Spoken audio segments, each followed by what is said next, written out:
جو بات پوری طرح سمجھ میں نہیں آ رہی ہے انتظار کریں گے، لیکن یہ اجمالی یقین رکھیں گے کہ یہ ہے اللہ کی کتاب۔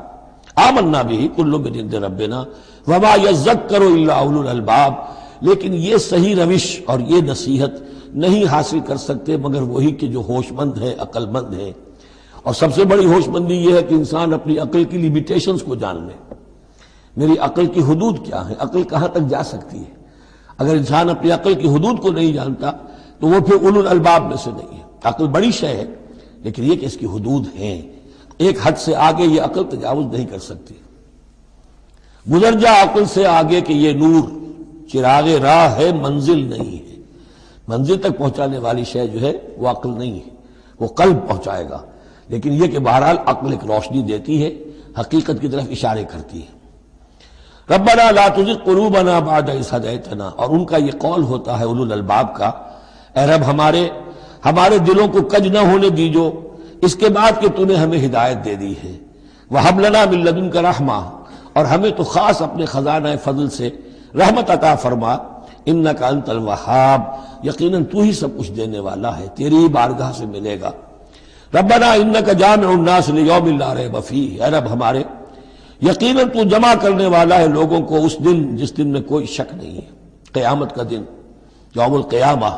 ان اللہ لا یخلف المیعاد، یقیناً اللہ تعالی اس وعدے کے خلاف نہیں کرے گا، اپنے وعدے کی خلاف ورزی نہیں کرتا، لہذا جو اس نے بتایا ہے کہ وہ دن آئے گا وہ آ کر رہے گا۔ ان الذین کفروا لن تغنی عنہم اموالہم ولا اولادہم من اللہ شیئا، اب یہ ذرا تحدی کا انداز ہے، چیلنج کا انداز ہے۔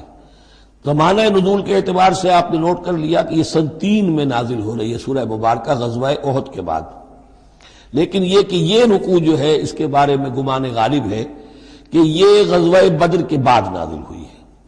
غزوہ بدر جو ہے اس میں ایک طرف مسلمانوں کو بڑی زبردست فتح حاصل ہوئی تھی تو مسلمانوں کا مورال بہت بلند تھا، لیکن ایسی روایات بھی ملتی ہیں کہ جب مسلمان بدر سے کامیاب ہو کر، غازی بن کر، فتح یاب ہو کر واپس آئے تو جو یہودی قبیلے تھے مدینے کے، ان میں سے بعض لوگوں نے کہا کہ مسلمانوں اتنا نہ اتراؤ، یہ کچھ قریش کے ناتجربہ کار چھوکرے تھے جن سے تمہارا مقابلہ پیش آیا ہے، اگر ہم سے کبھی بات اس کا مقابلہ پیش آیا تو معلوم ہوگا، تب دن میں تارے نظر آئیں گے وغیرہ وغیرہ۔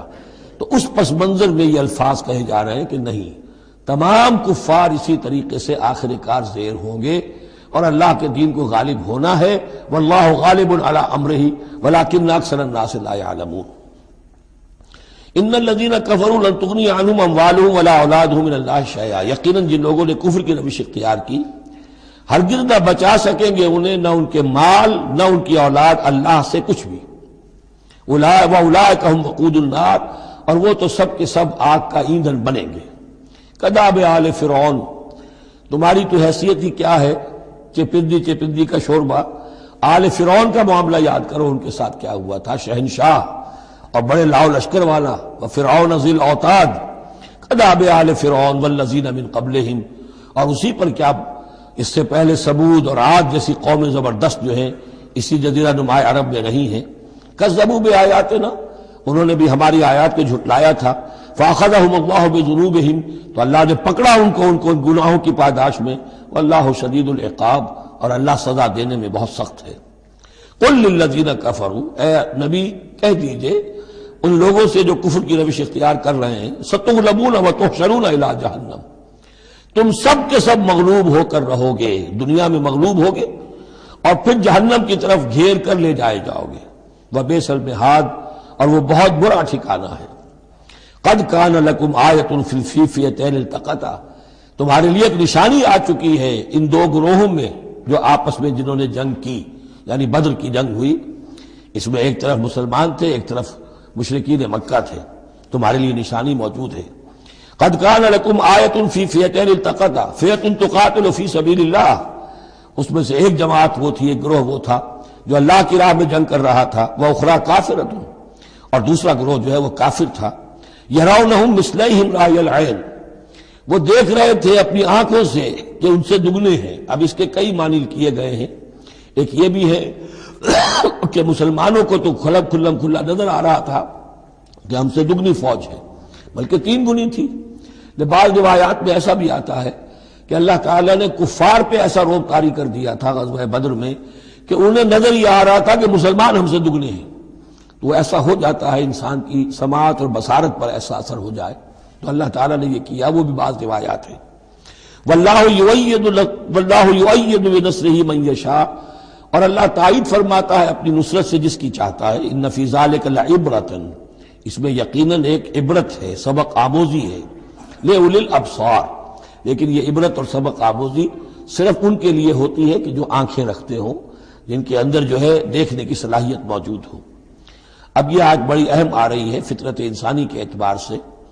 ظاہر بات ہے کہ چونکہ یہاں خاص طور پر میں نے عرض کیا تھا کہ یہود کی طرف ایک جو ہے وہ ایک روح سخن موجود ہے اہل کتاب کی طرف، اور اس واقعے کے اندر تو خاص طور پر جن لوگوں کے اندر کہ یہ دنیا کی محبت زیادہ شدید ہوتی ہے، تو اس کا ایک اصل بتا رہے ہیں کہ یہ واقعتاً اللہ نے فطرت انسانی میں رکھی ہے. اس لیے کہ یہ دنیا جو ہے اسے اللہ نے چلانا ہے، اس کی رونقیں رکھنی ہے جب تک اس کی مرضی ہے، قیامت تک تو اسے آباد رکھنا ہے. اولاد پیدا ہوگی تو دنیا قائم رہے گی، نسل چلے گی. مرد اور عورت کی ایک دوسرے کے ساتھ کشش ہوگی تو اولاد پیدا ہوگی. اور یہ تمام چیزیں جو ہیں، دولت کی کوئی طلب ہوگی تو آدمی محنت کرے گا، مشقت کرے گا، کمائے گا. تو اس لیے یہ چیزیں فطرت انسانی میں ہیں، یہ بیسک اینیمل انسٹنکٹس ہیں. بس ضرورت اس بات کی ہوتی ہے کہ ان انسٹنکٹس کو دبا کر رکھا جائے، اللہ کی محبت، اللہ کی شریعت کو اس سے بالا تر رکھا جائے. بس یہ نہیں ہے کہ ان کو ختم کر دیا جائے. سیلف اینیہیلیشن اسلام میں نہیں ہے، یہ رہبانیت ہے کہ اپنے نفس کو کچل دو، ختم کر دو. نہیں، سیلف کنٹرول، اپنے آپ کو کنٹرول میں رکھو. یہ منہ زور گھوڑا ہے نفس انسانی کا، لیکن جتنا طاقتور گھوڑا ہوگا اتنا ہی آپ کے لیے تیز دوڑنا جو ہے وہ آسان ہوگا. لیکن جتنا منہ زور اور طاقتور گھوڑا ہے اتنا ہی اسے قابو میں رکھنے کی ضرورت بھی ہے، ورنہ اگر اس کے رحم و کرم پر سوار آ گیا تو جہاں چاہے گا پٹخنی دے دے گا. تو اس اعتبار سے سیلف کنٹرول ہو، گھوڑا پورا قابو میں ہو. البتہ یہ ہے کہ سیلف کو، اپنے نفس کو، اس کو کچل ڈالنا، سیلف اینیہیلیشن، یہ اسلام میں نہیں. زین للناس حب الشہوات من النساء، مزین کر دی گئی ہے لوگوں کے لیے ایک تو محبت جو ہے، شہوت کی محبت خواتین کے بارے میں. اب دیکھیے یہاں بھی قرآن مجید گویا کہ ایک طرح سے تائید کر رہا ہے فرائڈ کی. اس کے نزدیک سب سے پورٹنٹ فیکٹر جو ہے، سب سے پورٹنٹ جو موٹیو ہے انسان کا، وہ سیکس ہے. اور یہاں بھی اللہ تعالیٰ نے سب سے پہلے اسی کا ذکر کیا ہے. اگرچہ میرے نزدیک ضروری نہیں ہے، اس لیے کہ دوسری جگہوں پر پیٹ جو ہے، معاشی ضرورت یہ اس سے بھی سخت ہو جاتی ہے. لیکن یہ کہ واقعتاً یہ حضور نے بھی فرمایا ہے صلی اللہ علیہ وسلم، ما ترکت بعدی فتنۃ اضر علی الرجال من النساء، میرے بعد اب مردوں کے لیے عورتوں کے فتنے سے بڑا فتنہ اور کوئی نہیں ہے. ان کی محبت جو ہے وہ انسان کو کہاں سے کہاں لے جاتی ہے. بلعام بن باورا یہود کے اندر ایک بہت بڑا عالم اور فاضل شخص تھا، ایک عورت کے چکر میں آ کر اور وہ شیطان کا پیرو بن گیا. وہ قصہ آئے گا سورہ اعراف کے اندر. تو واقعہ یہ ہے، لیکن ایک فطرت کے اندر ہے تو صحیح، محبت تو ہے. زین للناس حب الشہوات من النساء والبنین، اور بیٹے انسان کو بہت پسند ہے، بیٹے ہوں، اس کا نام چلتا رہے، بڑھاپے کا سہارا بنے. والقناطیر المقنطرۃ من الذهب والفضہ، اور یہ کہ خزانے ہوں جمع کیے ہوئے سونے کے اور چاندی کے. والخیل المسومۃ، اور گھوڑے ہوں بڑے نسل والے گھوڑے جو ہیں جن پر کے نشان لگے ہوئے ہوتے، پیڈگری ہوتی ہے ان کی. والانعام، اور مویشی ہوں، مال جو ہے پنجاب میں اور سرائکی کے علاقے میں مال کہتے ہی جانوروں کو ہے، ان حیوانات کو ہے مال مویشی. والانعام والحرث، اور کھیتی. ذالک متاع الحیات الدنیا، بس جو نقطہ اعتدال ہے وہ یہ ہے کہ جان لو یہ ساری چیزیں اس دنیا کی زندگی کا ساز و سامان ہے. اس زندگی کے لیے ضروریات کی حد تک ان سے فائدہ اٹھانا، اس میں کوئی بری بات نہیں. لیکن واللہ عندہ حسن المآب، لیکن اللہ کے پاس ہے اچھا لوٹنا. وہ جو ہے جو اللہ کے پاس ہے اس کے مقابلے میں یہ کچھ بھی نہیں. اگر یہ ایمان بالآخرہ ہے تو پھر تو انسان ان تمام چیزوں کو، اپنے تمام جذبات و میلانات کو ایک حد کے اندر رکھے گا، اس سے آگے نہیں آنے دے گا.